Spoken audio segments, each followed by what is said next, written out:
हरे कृष्णा।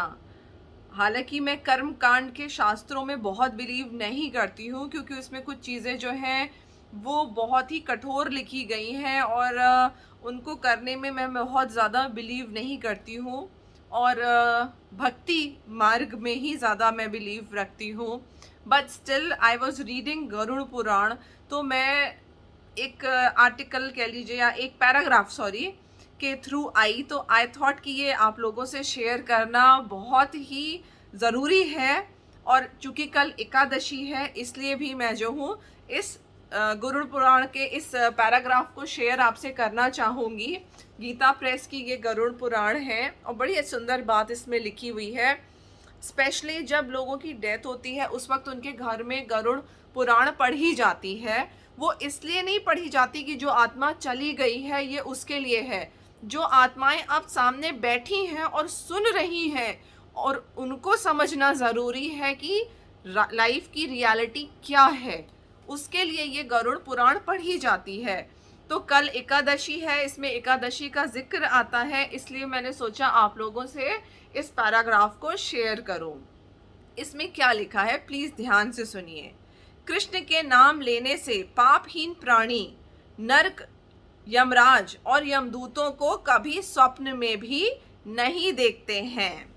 जिस तरह प्राणी अंत काल में ब्राह्मणों को गोदान करने से मांस, हड्डी और खून वाली वैतरणी नदी में नहीं गिरता है, उसी तरह जीवा से नंद नंदन ब्रैकेट में कृष्ण का नाम उच्चारण कर मांस, हड्डी और खून युक्त शरीर में नहीं गिरता है, अर्थात फिर से वह शरीर धारण नहीं करता, अपितु मुक्त हो जाता है।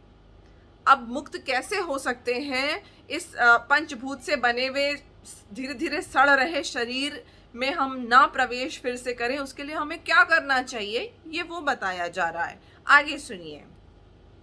इस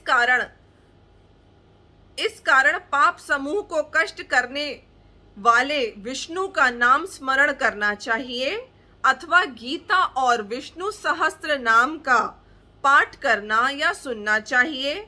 एकादशी का व्रत गीता, गंगा जल, तुलसी दल और विष्णु का चरणोदक तथा नाम मरण काल में मुक्ति देने वाला है। सोचिए, एकादशी के बारे में गरुड़ पुराण में भी कहा गया है। तो मेरी आप सब से रिक्वेस्ट है, it is a very blissful moment कि हम लोग ये सब चीज़ें पढ़ सकते हैं। हमारे पूर्वज लिख कर के गए हैं और इनसे हम बेनिफिट ले सकते हैं। खाली फिजिकली ही नहीं बेनिफिट मिलता है। सोचिए, क्या कह रहे हैं कि आप अभी आप मरे नहीं, आपकी मरने तक की बात की ये बात कही जा रही है कि मुक्ति प्रदान करने वाला होता है एकादशी का व्रत जो है। अब साइंस भी प्रूव करती है कि वैसे भी आपको हेल्थ वाइज भी बहुत बेनिफिट्स देता है ये एकादशी का व्रत, बिकॉज इस वक्त मून का साइज जो है वो पर्टिकुलर उसमें है। तो उस वक्त आपका पेट खाली रहता है, आप सिर्फ फ्रूट्स खाते हैं, आप जो है अन्न नहीं खाते हैं, तो उसका आपको बेनिफिट मिलता है। प्लस स्पिरिचुअली भी ये आपको इतना अपलिफ्ट करता है that you do not fall into this cycle of birth and death. So happy Ekadashi और बहुत अच्छे से इस व्रत को पूर्ण करिए। हरे कृष्णा।